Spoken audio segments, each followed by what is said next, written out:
요즘 SNS를 보면 해외여행 나가시는 분들 정말 많아진 것 같습니다. 비행기를 타면 가장 기대되는 것 중에 하나, 바로 기내식이죠. 사실 사방이 막힌 비행기에서 도파민이 돌만한 게 이것 말고는 없는 것 같긴 합니다. 이게 그냥 먹기 편하게 만든 간단한 도시락처럼 보여도요, 굉장히 많은 이야기들이 숨어있죠. 과거엔 기내식을 이렇게 성대할 정도로 차려놓고 먹었습니다. 로스트 비프, 캐비어, 푸아그라까지 나왔거든요. 지금 기내식과는 완전히 다르죠. 이건 항공산업의 변화와도 밀접한 관련이 있고요. 그런데 이런 비싼 음식도 하늘에서 먹으면 맛이 없습니다. 대체 이유가 뭘까요? 오늘은 이 기내식에 대한 이야기를 한번 해볼까 하는데요. 아마 재미있는 그림들이 많이 나올 것 같네요. 저는 김밥이고요. 제가 오늘 떠먹여드릴 이야기, 기내식이 맛없어진 이유입니다.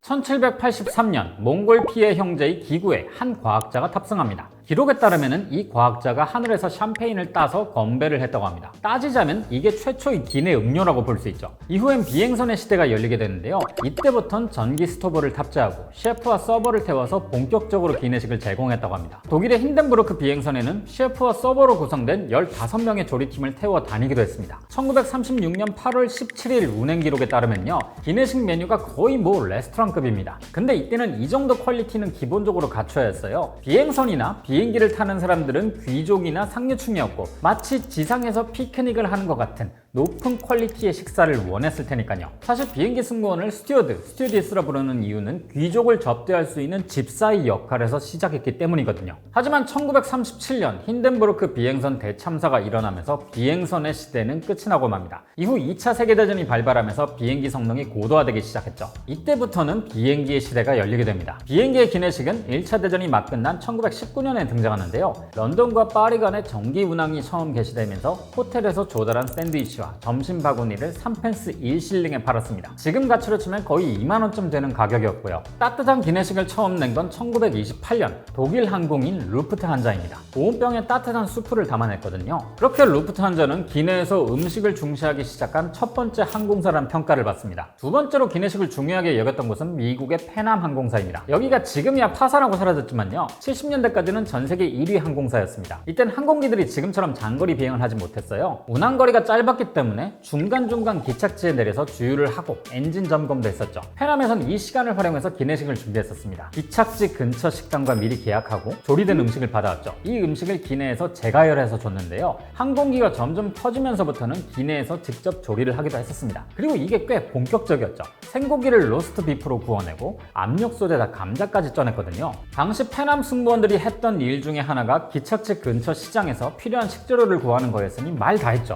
이 정도로 기내식의 진심이었으니 많은 승객들이 몰리는 건 당연했고, 페남은 그렇게 거대 항공사로 덩치를 키우게 됩니다. 이렇게 번거로웠던 기내식 시스템을 완전히 바꾼 곳은 미국 유나이티드 항공입니다. 1936년 유나이티드 항공이 스위스 출신의 셰프를 컨설턴트로 고용합니다. 그리고 공항에다가 자체 기내식 제조 식당을 만들어버렸죠. 비행 시간 직전에 식사를 준비해서 비행기다가 음식을 다 실어버리는 겁니다. 이게 사실 별거 아닌 것처럼 보여도요, 기업 입장에서는 굉장히 유리합니다. 일단 좀 더 다양한 음식을 준비할 수 있고 빠르고 완성도 높은 음식을 만들 수 있죠. 기내식의 퀄리티 자체를 높일 수 있으면서도 빠르게 적재가 가능하기 때문에 수익성도 높일 수 있고요. 유나이티드 항공의 이 기내식 모델은 많은 항공사들이 모방했고, 공항에서 1시간 떨어진 음식점에서 받아오는 런치박스 수준이었던 기내식의 퀄리티가 엄청나게 업그레이드 됩니다. 시간이 흘러 2차 대전이 끝나고 본격적인 항공의 시대가 열립니다. 유럽은 전쟁 중에 비행기 생산 능력을 거의 다 잃어버렸는데요. 미국은 그 역량이 절정에 달하게 됩니다. 그 결과물이 맥도날드 더글라스의 DC-3와 DC-4였죠. 이게 당시 전체 항공기의 70%를 차지할 정도였고요. 어느 항공사를 가든 DC-4를 탈 수 있었습니다. 항공사마다 비행기가 다 거기서 거기다 보니까 차별을 하기 위해서는 서비스에 손을 대야 했죠.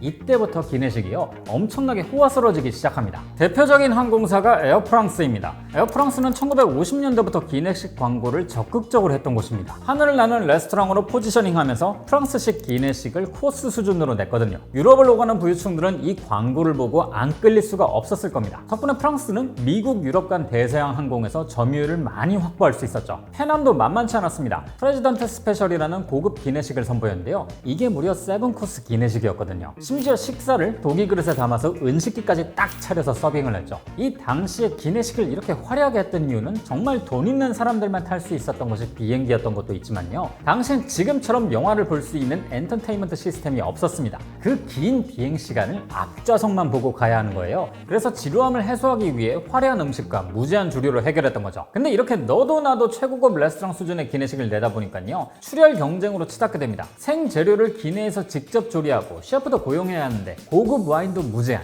여기다 선물도 엄청 뿌렸거든요. 근데 만약 항공편이 취소라도 되면 만든 음식들은 다 쓰레기통으로 가죠. 이 상황은 전세 항공편이 등장하면서 더 악화됩니다. 2차 대전 이후 항공기가 남아돌다 보니까 이게 민간에 풀리기 시작했는데요, 이걸로 비정기 운항을 하는 전세 항공사를 차리는 곳들이 많아집니다. 요금이 저렴하다 보니까 승객들은 당연히 많이 몰렸고 기존 항공사들은 피를 많이 봤죠. 당시 국제항공운송협회가 나서서 저렴한 이코노미 클래스를 신설하도록 한다든가 기내식에 너무 많은 사치를 부리지 못하도록 규제를 하기도 했습니다. 협회까지 나서긴 했지만 사실 딱히 소용은 없었어요. 뛰는 협회 위에 나는 항공사들이 있었거든요. 아주 창의적으로 규정을 피해가기 시작합니다. 한 가지만 얘기해드리자면요, 당시 협회가 만든 서비스 약관 조항 중에서는 승객에게 선물을 제공하면 안 된다라는 항목이 있었는데요, 네덜란드 항공사인 KLM은요 보란듯이 도자기 병에다 네덜란드산 진을 담아서 승객에게 선물로 나눠줬습니다. 이게 병 디자인이 93가지나 돼서 수집가들 사이에서 유명했죠. 경쟁사들이 조항 위반이라면서 이걸 걸고 넘어졌는데요, KLM은 이렇게 반박합니다. 그냥 무료 음료를 도자기에 담아서 줬을 뿐이다. 음료를 무조건 유리잔에 줘야 하는 규정은 없지 않냐. 에어프랑스는 고급 기내식에 대한 규제가 없는 걸 이용해서 오히려 작정을 하고 호화스러운 기내식을 내기도 했습니다. 트러플 포아그라, 타라곤을 곁들인 송어 요리, 식후 디저트로 브랜드를 냈거든요. 이게 런던 노선이었는데요, 영국 유럽 항공이 같은 노선에서 맞대응을 하기 시작합니다. 랍스터 마요네즈, 로스트 비프, 바나나 스플릿과 구하기 힘든 희귀 위스키까지 냈으니까요. 그 중에서 가장 창의적이었던 건 스칸디나비아 항공 샌드위치였습니다. 아니 샌드위치가 왜 이런 생각을 하셨겠지만은 새우, 캐비어, 랍스터 같은 재료를 원하는 만큼 잔뜩 올려서 먹을 수 있게 했거든요.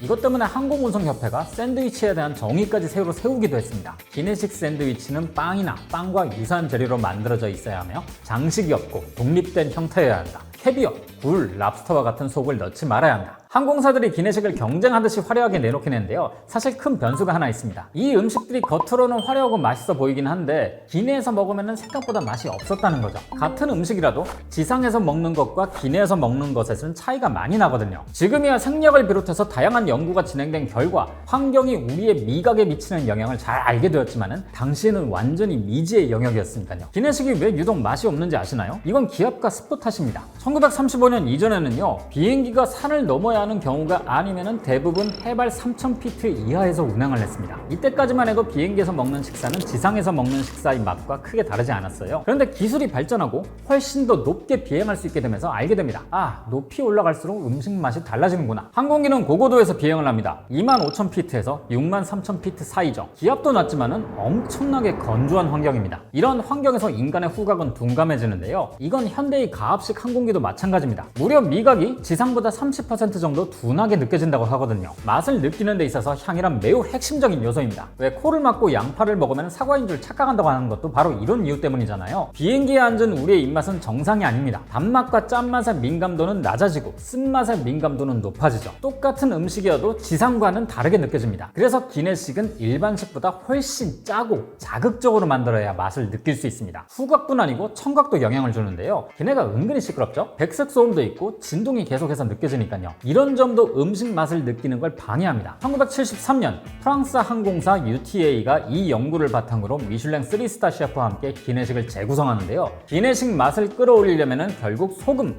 설탕, 지방, 크림의 양을 늘리면 된다, 이런 결론에 다다릅니다. 이게 알려진 이후로는 기내식을 전문으로 하는 케이터링 기업들이 급성장할 정도였는데요, 그보다 옛날엔 이런 사실을 알 수가 없었던 거죠. 우리가 일반적으로 먹는 플라스틱 트레이의 기내식은 1958년에 등장합니다. 보잉 707이 등장하면서 제트 여객기의 시대가 열렸거든요. 비행 속도는 2배나 빨라졌고 승객 수도 2배 늘어납니다. 기내식도 완전히 달라져야 했죠. 이때부터는 독이 그릇이 아닌 플라스틱 컵과 트레이가 일반화됩니다. 플라스틱은 독이 그릇보다 비용도 저렴하지만 기내식을 제공할 수 있는 속도가 더 빨라지거든요. 또 승객들이 빠르게 먹을 수 있게 부드러운 음식 위주로 만들었고 칼로 잘라야 하는 음식은 최소화합니다. 근데 66년에 보잉 747이 등장하면서 음식은 더 단순해지게 됐어요. 747은 707보다 2.5배나 더 크고 승객도 이보다 2배 이상 더 탈 수 있거든요. 일단 전보다 엄청나게 더 많은 양의 음식을 만들어야 하고 제한된 시간 안에 그걸 다 나눠줘야 하는 거죠. 페남의 호텔 계열사였던 인터컨티넨털에서는 완전 사전 포장 기내식이라는 방법을 도입하게 되는데요, 이 방식 덕분에 기내식을 제공하는 시간을 획기적으로 줄일 수 있게 됩니다. 이렇게 화려했던 기내식의 퀄리티가 점점 떨어지게 된 건 70년대 이후입니다. 두 번의 오일 쇼크가 터지고 전 세계 항공사들의 정기 편성이 허용되면서 항공산업에 엄청난 변화가 일어났거든요. 영국을 시작으로 프랑스, 미국 등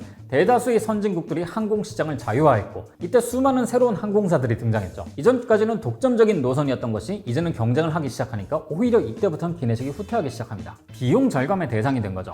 화려했던 기내식이 냉동식품으로 본격화된 것도 바로 이때쯤 붙었고요. 퍼스트 클래스야 여기서 제외되긴 했지만은 전체적으로 식사의 구성이 단순해진 건 마찬가지입니다. 물론 아시아 국가의 경우에는 오히려 기내식이 더 발전하게 되는데요. 예를 들어 일본에서는 국제 노선에서 일본식 메뉴와 사케를 내기 시작했고 대한항공에서는 비빔밥을 기내식으로 내면서 엄청난 명성을 얻기도 했거든요. 보통 항공사들은 총 비용에서 2-3%를 기내식에 할당합니다. 이게 얼마 안 되어 보이긴 해도 여러 조건을 충족시켜야 하기 때문에 단가가 낮진 않다고 하더라고요. 현재는 많은 항공사들이 더 많은 비용 절감을 위해서 애쓰고 있습니다. 그래서인지 이코노미 기내식은 갈수록 후퇴한다는 말도 나오고 있죠. 오늘은 기나긴 기내식 역사를 짧게 줄여서 핵심만 이야기해드렸는데요. 말씀드린 것처럼 과거 기내식이 호화스러웠던 것은 당시 승객들은 기본적으로 부유한 사람들이었기 때문입니다. 그런데 지금은 평범한 사람도 작정하면 탈 수 있는 게 비행기잖아요. 부자들을 위한 서비스에서 모두를 위한 서비스로 범위가 넓어졌고 서비스의 질도 이에 비례하게 된 거고요. 물론 퍼스트 클래스나 기업을 대상으로 한 비즈니스 클래스의 기내식은 여전히 다르긴 하지만요.